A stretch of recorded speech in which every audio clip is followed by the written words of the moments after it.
I know you're hurting at the pump. Gas prices have hit all-time highs, and Joe Biden is refusing to allow the oil companies to produce more to ease those prices. I know, but have no fear. Joe has a solution. This solution will allow you to save up to $80 per month at the pump, and all you've got to do is buy a new electric car. Under my plan, which is before the Congress now, we can take advantage of the next generation of electric vehicles that a typical driver will save about $80 a month from not having to pay gas at the pump. Now, $80 a month is pretty good. You have to buy a new car. Sure, that's expensive, but $80 a month, that's pretty good. So if you bought, say, a Tesla Model X, it's a pretty prominent new electric car, that costs $106,190 to buy, which is expensive. But when you factor in the savings of $80 per month, then that car will actually pay for itself in 1,328 months, or roughly 111 years. So just you drive the car for 111 years, and then you're fine. Then you're good. Thank you, Joe Biden. You could get a less expensive model if you would prefer. You don't want to go all the way for the Model X. Okay, you could get a Tesla Model 3. That costs $45,190. That means that as long as you drive that car for 47 years, you will really see some real savings at the pump. And let's say, forget about Tesla. Look, Michael, Tesla, that's a high-end company. There's got to be a cheaper electric car. There's the absolute cheapest electric car that you could go out and buy. That's the Nissan Leaf. That costs $28,425, which means you can start saving money after just 30 short years. This is great. You're fine. Stop blaming Joe Biden. Unless you want to keep your car, unless you want to keep driving your car and not go out and buy a new car, in which case, tough luck. I'm Michael Knowles. This is The Michael Knowles Show.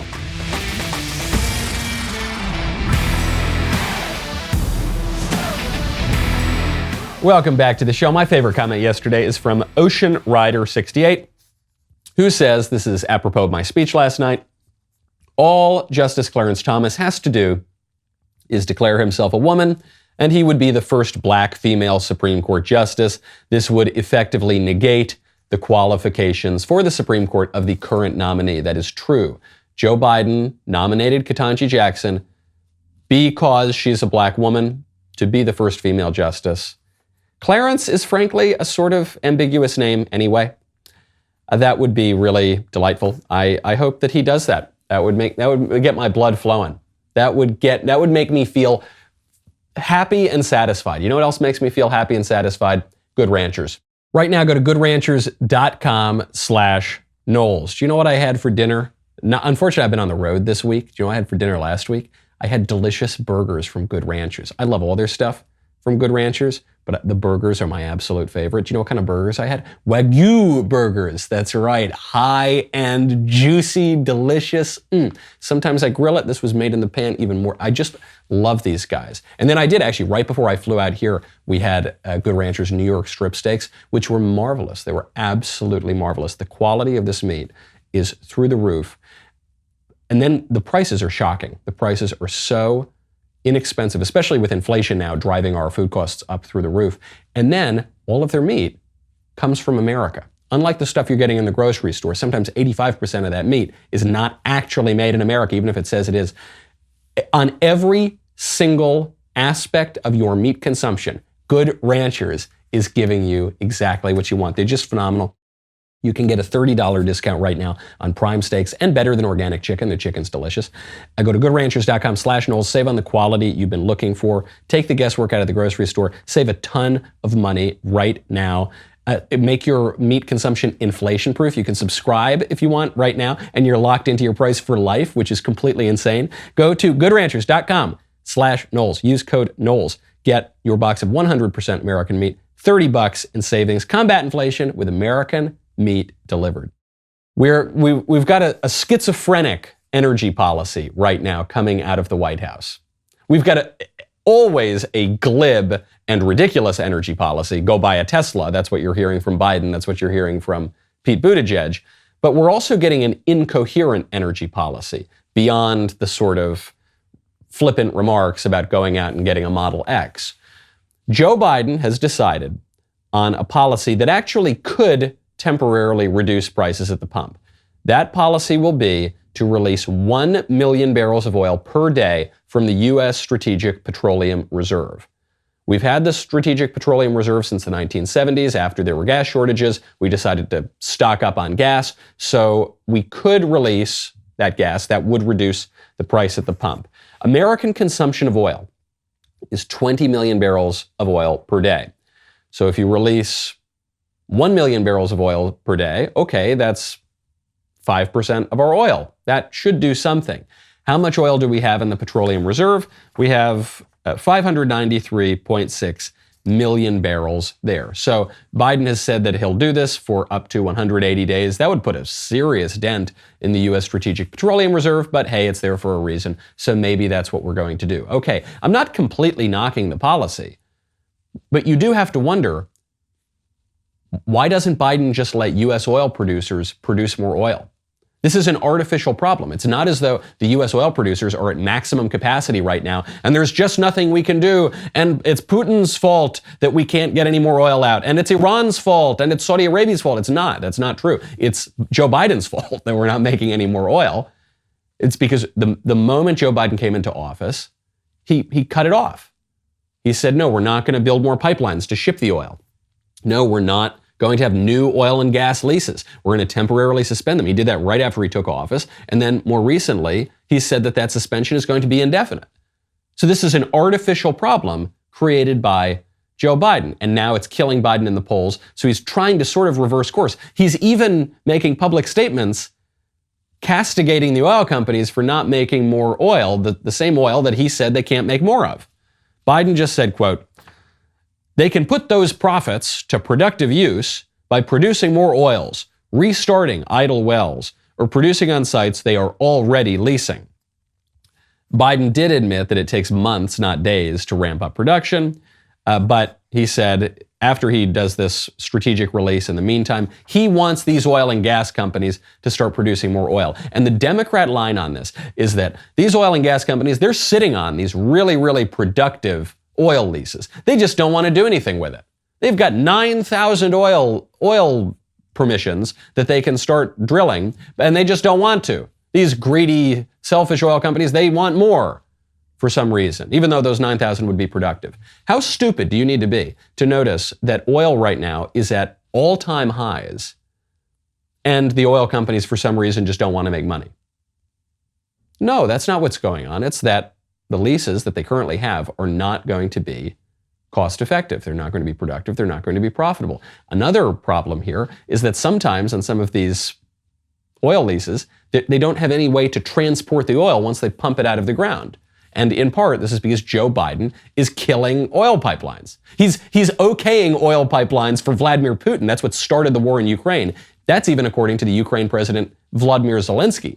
He said, if you had not taken the sanctions off of Vladimir Putin's Nord Stream 2 oil pipeline, we wouldn't have the war in Ukraine.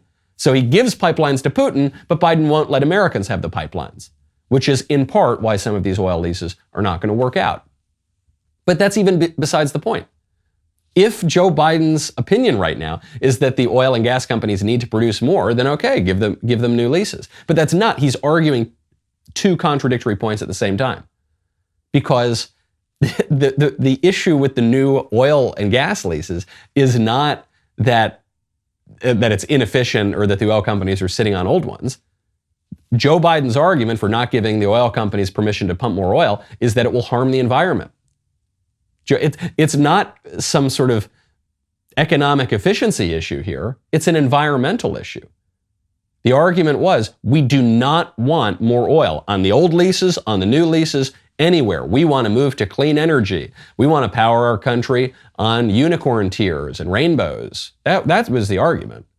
So now he's trying to have it both ways. Oil companies, every gallon you pump out of the ground is destroying the earth, and so we're going to stop you from doing it. But also, what the hell's wrong with you? You got record profits. Pump more out of the earth. But we're not going to give you the tools to actually pump it out of the earth. Well, now we're going to release it from the petroleum reserve. Well, guess what? When you burn oil from the petroleum reserve, it's just as bad for the environment as when you pump more oil. So it's just like so much else of the Biden administration. This is completely incoherent. They want to have their cake and eat it too. And the effect of that, the practical effect of that, is meaninglessness. The practical effect of that is they're not doing anything productive at all. Totally incoherent. And speaking of incoherence in the Biden administration, our Vice President, Kamala Harris, has just attempted to explain economics specifically with regard to Jamaica. Please tell me if you can decipher this. We also recognize, just as it has been in the United States for Jamaica, one of the issues that has been presented as an issue that is economic in the way of its impact has been the pandemic.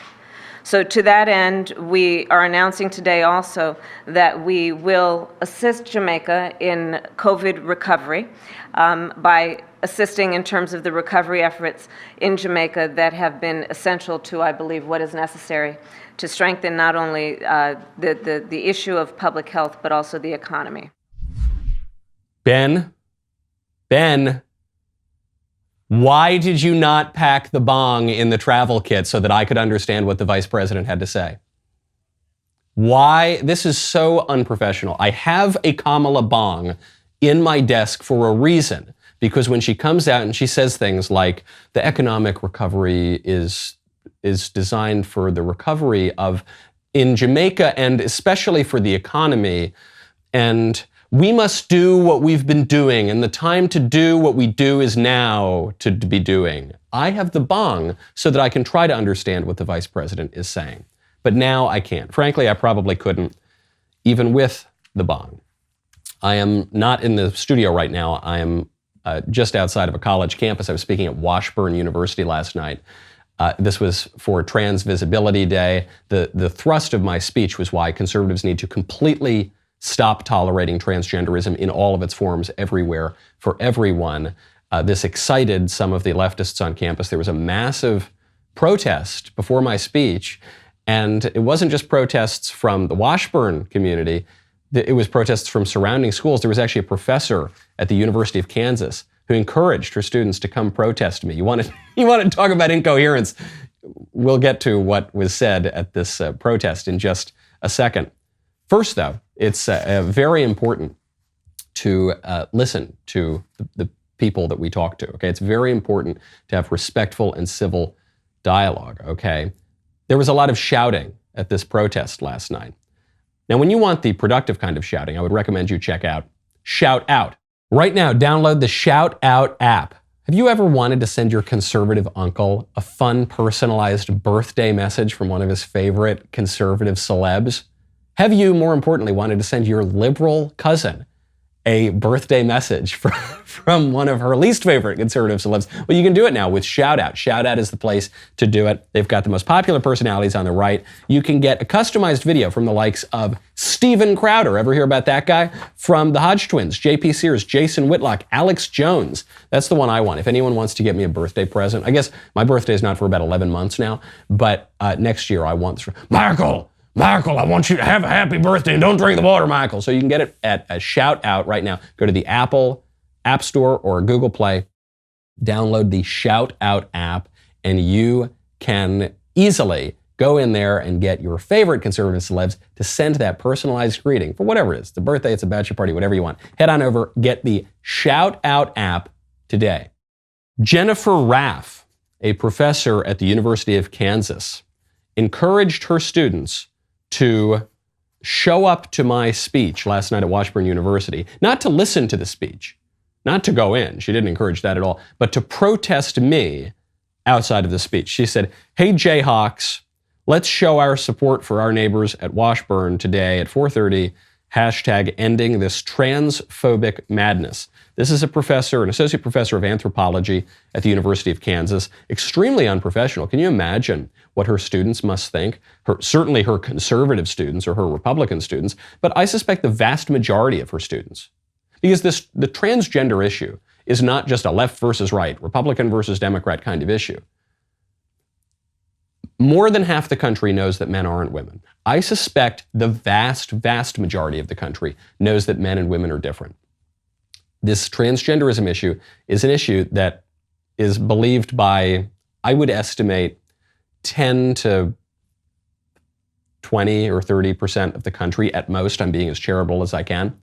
But it's an issue that's believed by 100% of the ruling class. So you have this huge disparity here. And this professor is basically saying, if you believe that boys and girls are different, then you're a terrible, awful person, and we are going to protest you. I, your professor, am going to go protest you. There was a massive protest before my speech, and then the speech went off without a hitch. I actually ended up speaking to the organizer of one of the protests, who was a confused young lady, but perfectly polite.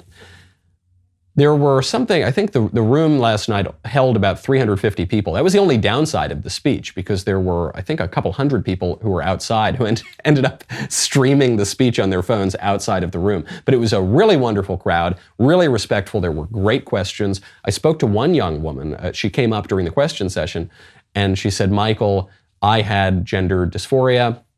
I was really confused. I was secretly binding my body parts. I was sort of going through the process of transitioning. And then I was diagnosed with autism. And when people began to treat that as my condition, my gender dysphoria went away. Thank God I wasn't brought into this crazy world of transitioning with the hormones and the butchery and the mutilation. Thank God I had a good family and a good church that reminded me that I'm not actually a man, that I am a woman. And then they diagnosed my actual medical condition. And so I wasn't led into this horribly destructive ideology of transgenderism. It was really amazing. I think we have the clip somewhere on the internet. We'll try to post it later on. There are lots of stories like that, specifically with people who were later diagnosed with autism, but with other diagnoses as well that are now confused for this gender dysphoria madness. So the thrust of my speech was that conservatives have not gone far enough on this issue, that it's not enough to say, look, if you want to live your life if you're a man and you want to live your life as a woman, put on a dress and call yourself Sally. That's your right. That's totally fine. Just don't compete in women's sports. Just don't do it to kids, or whatever way we've tried to split the baby. I just think that's a losing strategy. When we live in a society together, we need to agree about the basic facts of society. Otherwise, we can't have a society. If we can't agree on the definition of man and woman, we can't communicate, we can't govern ourselves, we don't really have a country. And so we have to reject transgenderism, not just for kids, not just for college swimmers, but for everyone. Either it's true or it's false. That's that. Either the claims are true that your sex and gender can be different and a man can secretly be a woman, or that's not true. And we all know it's not true. And so we need to stop tolerating it entirely. It's not respectful, it's not loving, it's not kind to indulge delusions that ultimately are going to harm people even more than they've been harmed already. So you can check out that speech online. I think they posted under the provocative title, Banning Transgenderism. You can find that on YAF TV. But this is being pushed by the elites. Your professors are trying to get you to buy into this. Frankly, your kindergarten teachers now are trying to get you to buy into this. The White House is pushing this, not just for adults even, but for kids as well. The White House just came out to endorse sex change, quote unquote, surgeries for kids, mutilating the bodies of little kids, pumping little kids full of hormones. This just out from the Office of Population Affairs over at the Department of Health and Human Services. You can get it on hhs.gov. Gender-affirming care and young people. How young are we talking? We're not talking about 20-year-olds. We're talking about little children. You've got social affirmation, puberty blockers, hormone therapy, and gender-affirming surgeries. You can read all about their crazy ideas on the website, but I mean, just this phrase alone shows you what they're talking about. Puberty blockers, that they want to give little kids these cross-sex hormones so that they do not develop as they ordinarily would, but become some sort of eunuch or become some kind of cosmetically slightly more similar to the opposite sex person. This is true quackery. This is true child abuse. This should be illegal, and the people perpetrating this in our government should go to prison. This is really hideous stuff. But why? Why is it happening? Is it because we make these jokes, and I think most people are joking, but I'm not sure, that the reason that they're doing this is because the libs just want to diddle your kids. basically, because the libs are creepy pedophiles and they want to just groom your kids for sexual acts. Maybe that's true in some cases, I don't know, but I don't think that explains the majority of this phenomenon. I think the reason they're doing this is political. I don't think it's their personal sexual gratification, at least in the vast majority of cases. I think it's political. I think they realize that if they can redefine sex, if they can redefine human nature, then they can redefine anything. If they can shape 5-year-olds on some of the most basic aspects of their identity, then they can transform the world. And that's always what they're after. They always want to remake the world anew. The past is always terrible and awful and oppressive. The present is always a crisis, according to the left. And the futures are always going to be great, as long as we can make ourselves gods and remake the whole damn world. So the White House is endorsing this. Jen Psaki, the White House spokesman, just came out furious about bills that won't let predator adults trans the kids. Bills that we're seeing in Oklahoma, bills that we're seeing in Arizona.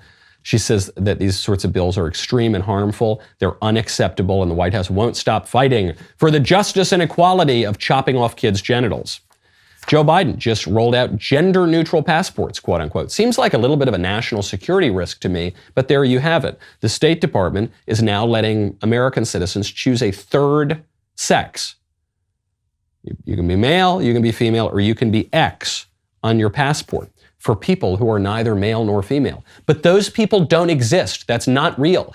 That's not real. Even in the exceedingly rare case of sexual or chromosomal or genital ambiguity, sometimes we call this intersex or hermaphroditism, even in that vanishingly rare case, it's not totally ambiguous, okay? You can still classify someone as male or female. And frankly, that's not what this X is going to be used for. The X is not going to be used for the infinitesimally small percentage of people who have sexual ambiguity. It's going to be used for people who are, quote unquote, transgender, where there's no physical ambiguity whatsoever. We now have on our official identity documents from the federal government that are largely used for national security purposes, this preposterous ideology. Why? Because of the formerly handful of people, now it's spreading like a social contagion, but the formerly handful of people who suffered from this kind of confusion? No, it's for the political revolutionary consequences of this, which is eradicating the distinction between men and women, which is something that political leftist radicals have been trying to do for centuries. And I'm sorry to say it, even putatively conservative institutions are falling into this. You know, I would never criticize Fox News. I would never do it. No. No, sir, not me. Try to get me to do it. I won't. However, well, you know what I'll do? I'm going to keep opinion completely out of this. I'm just going to read you what happened. Fox News has hired Bruce Jenner as Caitlyn Jenner to be a political analyst for the network, because apparently the transgender perspective was lacking from the putatively conservative network. This is the, again, I'm not injecting my opinion, I'm just reading what they said. This is from the Fox News CEO, Suzanne Scott. Quote, Caitlyn's story is an inspiration to us all. She is a trailblazer in the LGBTQ plus community, which I guess is a good thing, and her illustrious career spans a variety of fields that will be an asset, tremendous asset for our audience. I'm humbled by this unique opportunity to speak directly to Fox News Media's millions of viewers about a range of issues that are important to the American people, like transgender, like the affirmation of transgenderism. With conservatives like this, one wonders why we have a need of liberals. In Fox's defense, by the way, it would appear that Fox has been telling the truth. Fox says they're not. I'm not a conservative network. We're not pushing conservatism. We're fair and balanced. We're sort of a centrist network. And the left always made fun of them for saying this and saying, no, you're not. You're a far right network. You're not centrist. You're not fair and balanced. Well, no, I think they're I don't know about I don't know about whatever slogan you want to use, but it would seem that they're a more centrist network that has a lot of Democrats on the payroll and is now presenting very radical far-left ideologies like transgenderism in a way that is affirming those ideologies, using pronouns she to refer to men who think that they're women. It's not just the far-left elite established institutions that are pushing this thing. As I have warned you from the beginning, hate to say I told you so, putting on my Nostradamus hat here, it's basically, might be entirely, all of the elite established institutions are pushing an ideology that the vast majority of Americans correctly know is completely insane. Now, speaking of men and women, Clarence Thomas is in big trouble. Supreme Court Justice Clarence Thomas, probably the favorite justice among the conservatives. The left hates him. He's the least favorite justice for the leftists. Well, Aaron Rupar, who formerly was with Vox.com, I think he's an independent left-wing journalist now, he's got the smoking gun. You see, because Clarence Thomas's wife, Ginny Thomas, is active in conservative politics. Clarence Thomas, he's a judge on the Supreme Court. The left always wants him to recuse himself from cases because Ginny Thomas is involved in politics, and Clarence Thomas, he's not allowed to talk about the law if his wife is in politics. And now they've got a clip of Clarence Thomas admitting in an interview that he relies upon his wife as almost like a sort of the other half of his person, almost sort of like part of his one flesh because they're in a marriage together. And the best part of being a justice? It's, first of all, it'd be impossible without you. I have to be honest. I mean, it would be, it's sort of like, how do you run with one leg? You can't. I mean, it makes it whole when I have my wife. Ha, we got him. We got him. Recuse yourself, Justice Thomas. You just admitted you love your wife. Ha. That is a shocking revelation, apparently, to some liberals. That a man would love his wife, first of all. That's shocking to some liberals. But also that a man would speak in these terms. You're like the other half of me. Being without you would be like having one leg. This actually, I really believe, is shocking to liberals. I think a lot of liberals will understand that the man loves his wife. Some won't. But very few liberals, I suspect, will understand marriage in this way, which is the traditional way. It's the Christian way, which is that man and woman leave their families and join together, and what God has joined, let no man separate, and they become one flesh. They really are part of one another. Because the way that the libs today conceive of marriage is that it's a contract, just like any other contract. You form an accounting firm with your friend, well, that's a contract. You agree to have a party catered by the local baker, that's a contract. And you engage in a marriage, that's a contract too. That contract can be dissolved for whatever reason. You don't need to prove fault. You can have a no-fault dissolution, no-fault divorce in that marriage if you're no longer being fulfilled, if you no longer really like one another. You've got totally separate lives. Often you've got totally separate bank accounts. You both just pursue your careers however you want. And when the marriage becomes inconvenient, I guess it has to dissolve. That's the way that the libs conceive of marriage today. Marriage has nothing to do with sexual complementarity. Everywhere throughout all of human history, marriage has been understood to involve a husband and a wife. Now, no longer, just two people. Because people can sign contracts. Men and women are basically the same. That's what transgenderism tells us. That's what all of the elites tell us now. So, no big deal. No big deal, right? Wrong. Clarence Thomas is right. He obviously should not recuse himself for loving his wife and having apparently at least a relatively normal marriage compared to what everyone else in the elite circles has. They're shocked. They're absolutely shocked at him.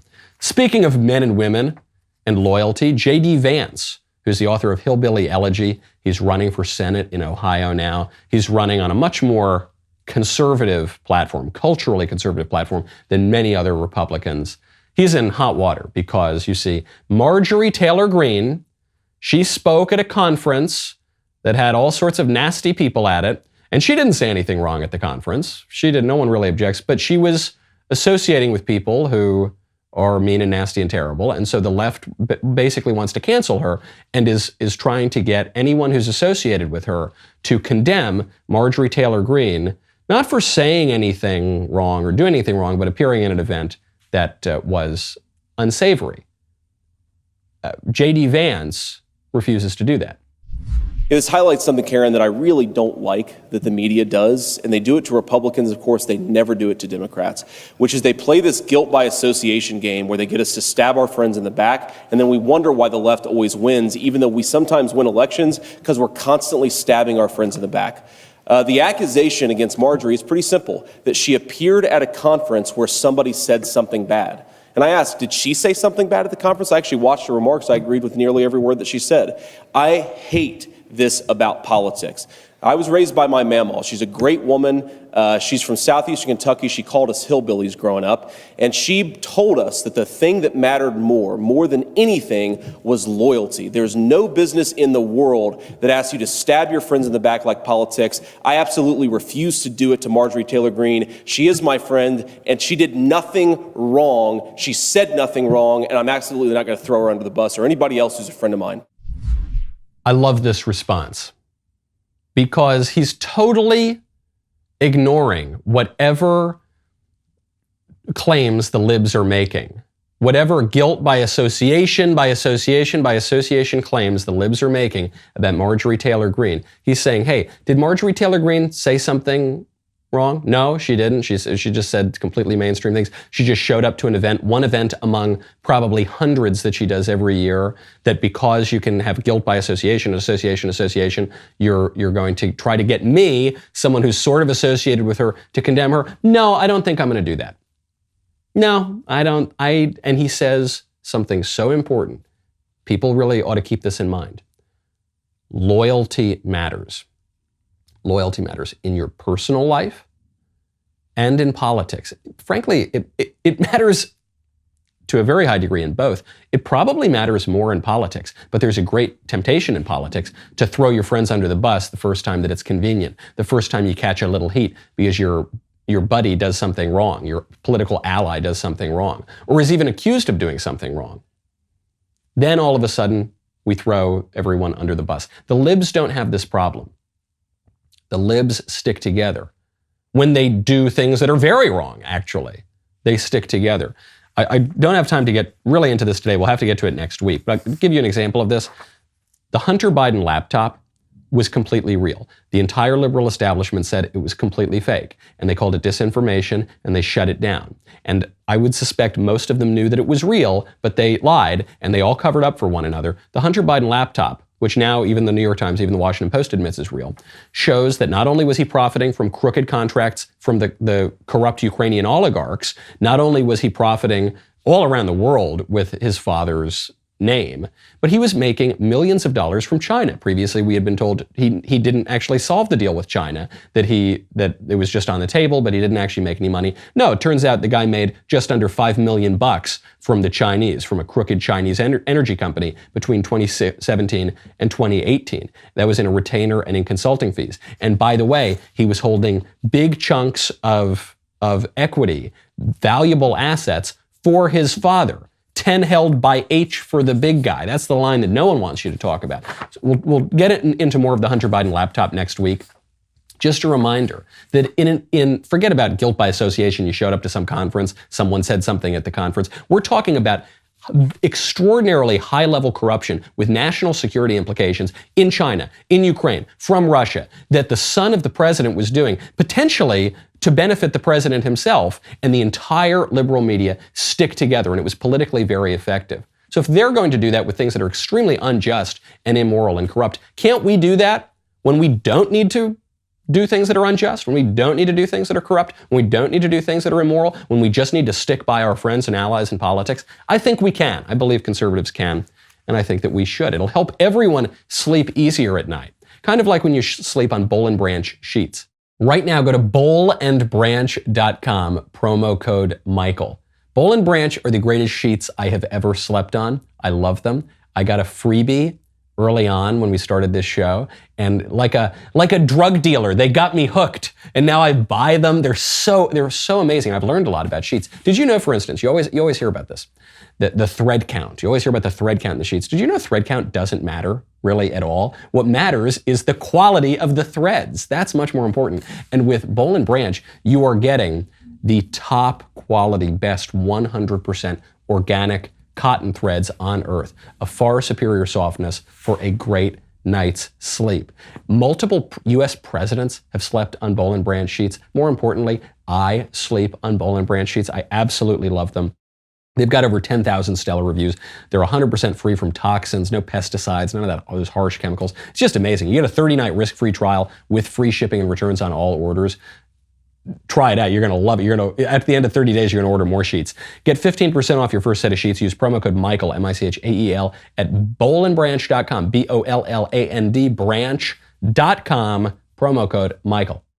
You know I'm not the biggest sports guy in the world, but I love this new sports podcast from the Daily Wire. That is Crane & Company. And Crane & Company right now is headed down to the Final Four. They've got a big tour bus. It's big and brash and bold and quintessentially Daily Wire. And it's a finger right in the nose, finger right in the eye of ESPN and Disney and all these woke people who have not only ruined entertainment, they've not only ruined the movies and the TV shows, they've ruined sports too. And so we're going down there and we've got our own sports offerings and it's going to be a lot more popular. So you can tune in live today at 3 p.m. Eastern, and you can tune in every day at dailywire.com on or if you want to go on the Daily Wire's YouTube channel, or if you want to go on Apple Podcasts, or if you want to go wherever you get your audio podcasts, make sure to subscribe to Crane & Company. Leave a 5-star review. We will be right back with the mailbag.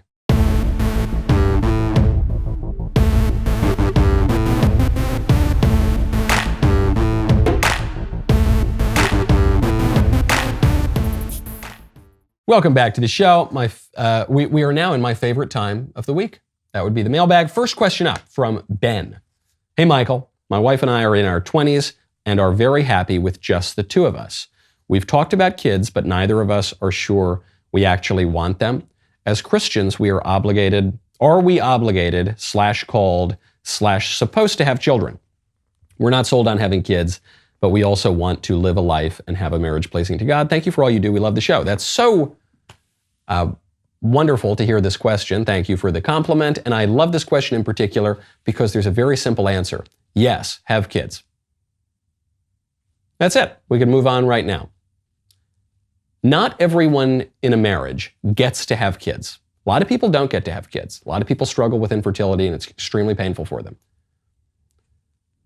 But everyone in a marriage has an obligation to be open to life, to be open to being fruitful and to multiplying, to giving of your love and yourself entirely to the other person, to your spouse, to your other half, without holding anything back.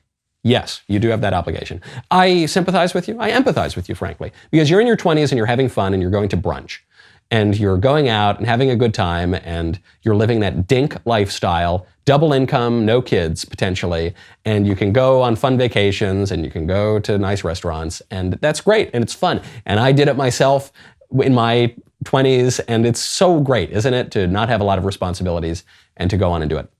But 2 points on that. One, ultimately that will not be fulfilling. Ultimately, you'll get sick of the mimosas. 2, marriage is not just about pleasing yourself. This is a trap that the libs fall into. If you believe that the purpose of marriage is just to give yourself a lot of pleasure and then that's it, then what happens when the pleasure runs out? What happens when they stop refilling the mimosas? What happens when you get tired of going to the same restaurant for the 500th time? Then what are you doing? Marriage is about building something, about coming together and becoming something different than you were. The man and just like the sperm and the egg come together and they create something different than they were previously, something totally unique. The same is true of a marriage. You leave your family, your wife leaves her family, you come together and you form something new. It's a new family. And you do something and you grow. Just like that little baby is going to grow in the womb, your family is going to grow. You may not be able to have kids. A lot of people are really surprised when they decide, in their 20s they don't want kids, in their 30s they decide we do want kids, and they're shocked to find out that it's harder than it looks. And maybe they can't have kids. And then you talk about where to go from there. I'm not saying everyone is called to that. I'm not saying everyone's called to marriage for that matter. But if you are, I would strongly recommend you do the thing. There is actually no ambiguity on this. So best of luck. Have lots of babies. This is also the other way we're going to beat the libs. I remember I was a teenager and we saw Indiana Governor Mitch Daniels. He said, Governor Daniels, how do we beat the libs? And he said, well, you can either outfox them, out-persuade them, out-maneuver them in politics. That's tricky. They're pretty clever. Or you can outbreed them. And I would recommend the latter because the latter is more fun. So try that. From Frank, I'm at the point of baptizing my baby, and I was wondering how baptizing a baby is not abuse in the sense that he's not consenting to it. Maybe he will grow and decide to follow another religion or be an atheist. Should we wait until he's an adult to baptize him? Thanks for your time. I know a lot of people in the audience probably do not agree with infant baptism. Infant baptism, of course, has been practiced throughout the entire history of the church, going back to its earliest days. It is found in Scripture. When you hear in the book of Acts, for instance, of whole households being baptized.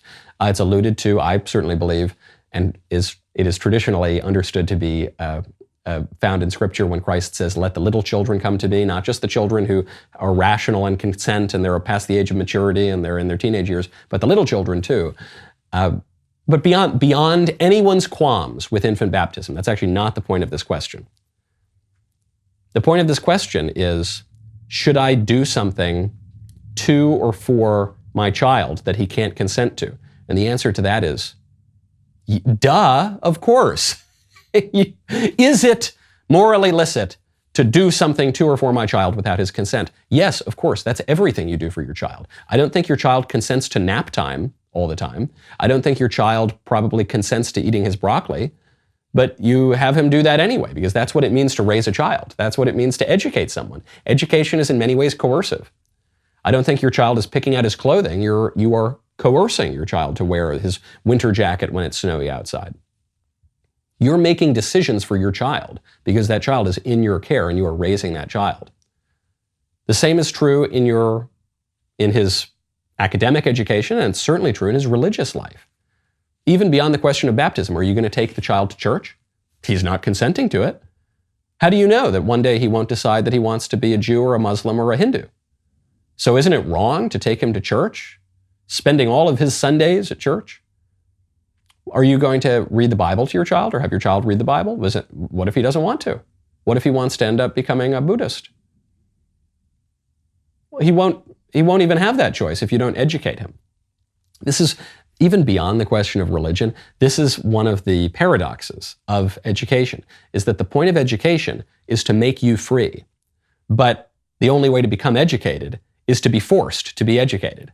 The only way to become educated is to get a slap on the wrist, to get bad grades if you don't do your homework, to be forced to do your homework, to be forced to read the book, to be forced to follow the curriculum, even when you'd rather go play outside at recess. But only through that process of shaping and coercion, let's call it what it is, then one can be free and then one actually can choose. So then beyond that, there's actually another question raised by this issue, which is, why do you want to baptize your child? Presumably you want to baptize your child because you believe in Jesus and you think that Jesus is the way and the truth and the life, and people who are within the body of Christ have life in them, and people who are outside of it don't have life in them, and this is the way that your child is going to have eternal life, and this is the way that your child is going to be close to his God, and you believe it's true and good for him. Presumably that's why you want it. I don't think it's just because you want to have a fun lunch after this kind of strange religious ceremony. No, you want to do it because you think it's true and good. So then do it. That's for the good of your child. Not everything in life is about consent. It is important that we cultivate our free will and be able to make good decisions. But there is also just a question of good and bad and right and wrong, and especially, and true and false for that matter. And when you're raising a kid, you want to cultivate those things in your child. You want to cultivate virtue. You want your child to pursue good. You want your child to pursue the truth. You want to have him pursue the things that are right. And that involves shaping his very will, shaping his desire. When kids are poorly educated, the effect of that is that their desires are for bad things. It's not just that they're doing bad things, it's that they're actively desiring those bad things. This is what happens with addiction. I don't have any desire for heroin. I don't. I'm not saying I don't have desires for bad things. We all do. It's a fallen world. But I don't have any desire for heroin. I've never done heroin. I bet if I did heroin right now, I would, well, I don't really like needles, so I wouldn't probably like it very much the first time. But if I did it once, twice, 3 times, I bet I would start to desire that heroin. That's called addiction.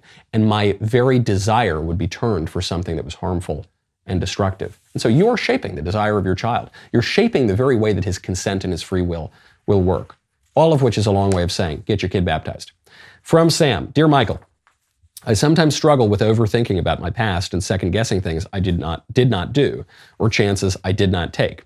I don't want to have regrets in life, so I wanted to ask your advice on how to not have regrets in the future and moving on from having regrets in your past. Sincerely, no regrets. Good question, because you're asking about 2 things. You're asking about the regrets for the things you did do and regrets for the things you didn't do. There's a line in Glengarry Glen Ross, which in the movie version is played by Al Pacino. And the line is, you regret the things you don't do. Hooah! You gotta... So you regret the things that you don't do. And a lot of people think that that's true. And I suppose that's true, but you also regret the things that you do, if those things are wrong and shameful. We all have regrets for things that we did that we wish we didn't do. And a great many people regret opportunities that they missed, chances they allowed to pass by. The girl, the one that got away. A lot of people have those things. Everyone has those things in one way or another. How do you move on from it? Well, one, there is some solace in knowing that that's inevitable. That's the way this fallen world works. You're going to screw up. You're going to regret you're lucky if you regret the things that you screwed up, because it means you've at least had a kind of repentance. It means you at least have a working moral conscience. It means at least you have a kind of clarity. So that's good. Actually, having regrets is the first step on the road to recovery. And then the question is, what are you going to do about it? You can't change the past. You can change the future. So you can change your behavior. But then ultimately, at a spiritual level, you need absolution. You need redemption. This is the essence of Christianity. And so how are you going to do that? The Christian understanding is that Christ died for your sins, and you can be absolved of your sins, all of your sins, even your worst, terrible, blackest sins, if you turn toward Christ and accept him. And the way I would recommend doing that is receiving the sacraments, joining the church, going to confession. It's like the laundromat for your souls, and going forth and sinning no more. And then you are going to sin some more, and then you're going to repent again. And you're going to turn your desire, just like we were talking about in the last question, you're going to turn your desire slowly toward holiness and toward goodness. That would be my suggestion. You should actually take comfort in the fact that you have those regrets. Don't mire in those regrets. The devil is always trying to pull you back to the past, pull you back to all the terrible things that you've done. You should actually, in some ways, rejoice when you have those regrets, because they're a warning post. They're a recognition of things you don't want to do again. And then go seek salvation. You're not going to get it in and of yourself, so you're going to have to find it elsewhere in your God. No 2 ways about it. Sometimes I fear that people get a little tired of my religious talk, because we're talking about politics, aren't we? We're talking about culture, we're talking about personal behavior. Why does it come back to religion so often? Because all human conflict is theological. And so if you want these ultimate answers, it's going to have to get to that. That's been true in every culture, everywhere in the world, for all of human history. I know that people now, they're really enlightened and they're really smart, and they've got Dr. Fauci and they've got science, so they don't need religion. But those people are big, dumb idiots, and you do. So if you want the ultimate answers, you're going to have to dig in that deeply. From Anonymous, okay? Dear General Knowles, another relationship question for you. I recently met a nice girl at a local bar. We hit it off well during the convo. We realized that we have the same interests and values. When I asked her if she listens to any podcasts, she immediately brought up the Michael Knowles Show, a refreshing surprise. I'm going to pause it there. Marry her. She's a great girl. She's smart. She's got a good head on her shoulders. She'll raise up great kids. Okay, I'll finish the question. We're both Catholic. We even share the same heritage, half Irish and half Italian. It's almost too good to be true. We danced all night and shared more than a few goodnight kisses. She seems a bit shy, and I really don't want to mess anything up. My question for you is, how do I best walk the line between showing her that I'm interested and not coming on too strong? Sincerely, a military man without a plan this time. Don't worry, bro. Come on. Are you kidding me? I think you're fine. Don't show up outside her bedroom window with a boombox, but that would be a little aggressive. But yeah, go ask her out and get some more drinks. Frankly, it sounds like you really hit it off, so skip the drinks, go straight to dinner. Ask her out on a date, go get nice dinner, pick up the check. I probably don't need to tell you this. You're a military man. You listen to my show. You are a man of faith. I think you would understand this generally.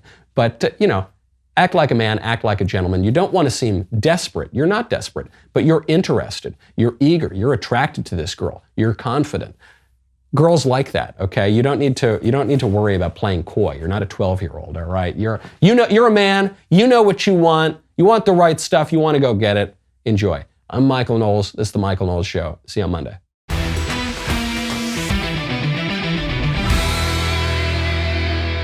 The Michael Knowles Show is produced by Ben Davies. Executive producer, Jeremy Boring. Supervising producer, Mathis Glover. Production manager, Pavel Vidovsky. Editor and associate producer, Danny D'Amico. Associate producer, Justine Turley.